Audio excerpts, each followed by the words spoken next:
Halo, Assalamualaikum warahmatullahi wabarakatuh. Perkenalkan, nama saya Naim Muntahibah, NIM 230601975 dari Tadris IPA kelas 6A.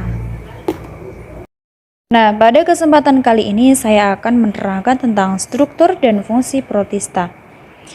Pokok pembahasan yang pertama yaitu pengertian protista.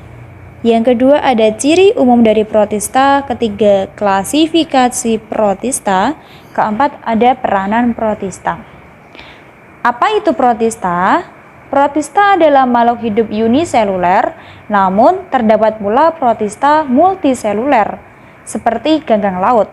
Protista ada yang bersifat autotrof, ada pula yang bersifat heterotrof. Protista ini hidup bebas di laut, air tawar, atau sebagai parasit pada makhluk hidup lain. Berbeda dengan Monera, protista telah memiliki membran inti sehingga disebut dengan organisme ekseriotik. Ciri umum dari protista: 1. Uniseluler atau multiseluler. Kedua, ada memiliki dinding sel atau tidak. Ketiga, bersifat aerob atau anaerob. Keempat, reproduksi secara seksual dengan konjugasi dan aseksual dengan pembelahan. Kelima, inti sel bersifat eukariotik. Keenam, cara hidup secara autotrof atau heterotrof. Ketujuh, hidup bebas dan bersimbiosis. Klasifikasi protista dibagi menjadi 3. Yang pertama ada protista mirip jamur atau jamur lendir, protista mirip tumbuhan, dan protista mirip hewan atau protozoa. Nah, protista mirip jamur itu pengertiannya adalah protista ini dikatakan mirip jamur karena kemiripannya dalam hal morfologi dan sifatnya secara saprofit. Perbedaannya dengan jamur terletak pada susunan sel, cara reproduksi, dan siklus hidupnya. Nah, jamur zigotnya tidak dapat bergerak atau imotil karena tidak memiliki flagela. Nah, untuk jamur lendir, zigotnya itu dapat bergerak atau motil. Jika tadi jamur adalah imotil dan jamur lendir motil, perbedaannya di situ ya, karena memiliki flagel. Protista mirip jamur terdiri atas 3 filum, yaitu 1. Myxomycota, kedua ada Acrasiomycota, dan Omycota. Penjelasan dari Myxomycota, yang pertama berhabitat di hutan basah, batang kayu yang membusuk, tanah lembab, kayu lapuk.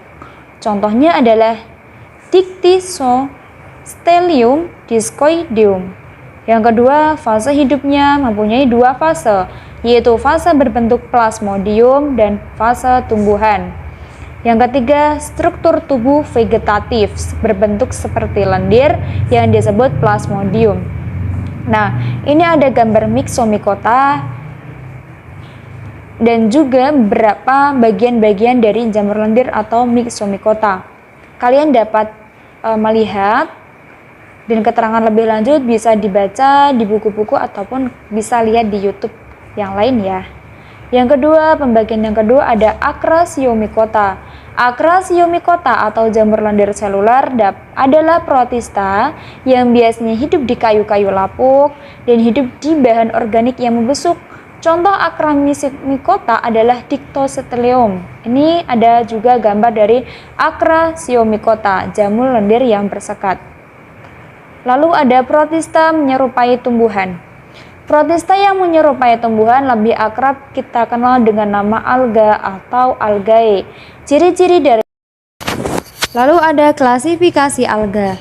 Para ahli mengklasifikasikan alga berdasarkan pigmen warna yang dominan, komponen penyusun dinding sel, bentuk cadangan makanan, jumlah dan posisi flagellum. Berdasarkan kriteria disebutkan dapat 6 kelompok besar alga yaitu Euplenophyta, alga hijau, alga kemasan, alga api, alga merah, dan alga coklat. Protozoa, protista mirip hewan. Protozoa berasal dari bahasa Yunani yaitu protos artinya pertama dan zoon artinya hewan. Protozoa sering disebut hewan bersel satu atau uniseluler. Seluruh kegiatan hidupnya dilakukan oleh sel itu sendiri melalui organel-organel yang ada di dalam sel yang secara fungsi mirip dengan sistem organ pada hewan yang bersel banyak atau metozoa. Fungsi protozoa itu pertama hewan bersel tunggal, yang kedua bersifat eukariotik, yang ketiga ukurannya antara 3 sampai 1000 mikron. Yang keempat, tempat hidupnya adalah tempat yang basah. Yang kelima, bentuk tubuh protozoa berbeda-beda pada fase yang berbeda dalam siklus hidupnya. Yang keenam, protozoa memiliki alat gerak bermacam-macam. Pada umumnya, protozoa berkembang biak dengan membelah diri atau membelah bina. Klasifikasi protozoa itu ada Rhizopoda, Sporozoa, Ciliata, Mestigopora. Protozoa diklasifikasikan menjadi 4 kelas berdasarkan pada alat geraknya. Ada Rhizopodia, Silipora, Matigopora, dan Apicomplexa atau Sporozoa. Gambar dari protozoa tersendiri. Nah, ini ada pembagian dari protozoa. Ada Rhizopoda dengan gambarnya Ciliata, Flagellata, dan Sporozoa. Ini adalah gambar dari Sporozoa. Peranan protista. Peran protista yang merugikan, yaitu peran protista yang merugikan adalah protista sebagian besar adalah anggota protozoa, merupakan patogen pada manusia dan hewan. Contoh, Pilum rhizopenda. Pernah Anda mengalami disenteri?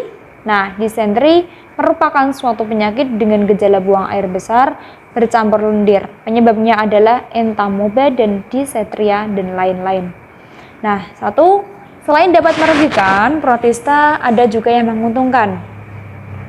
Nah, seperti halnya ada kelompok alga. Sebagai protista yang mirip tumbuhan, alga merupakan produsen bagi organisme lain di suatu ekosistem, khususnya di ekosistem perairan. Selain itu, alga juga memiliki peran yang bermanfaat bagi organisme lain, contoh sebagai bahan pangan, bahan obat-obatan, bahan dasar kosmetika. Nah, selain itu juga dibudidayakan menjadi bahan dasar berbagai macam produk, seperti makanan dan bahan-bahan kosmetik. Nah, tadi adalah penjelasan tentang struktur dan fungsi protista. Kurang lebih mohon maaf. Wassalamualaikum warahmatullahi wabarakatuh.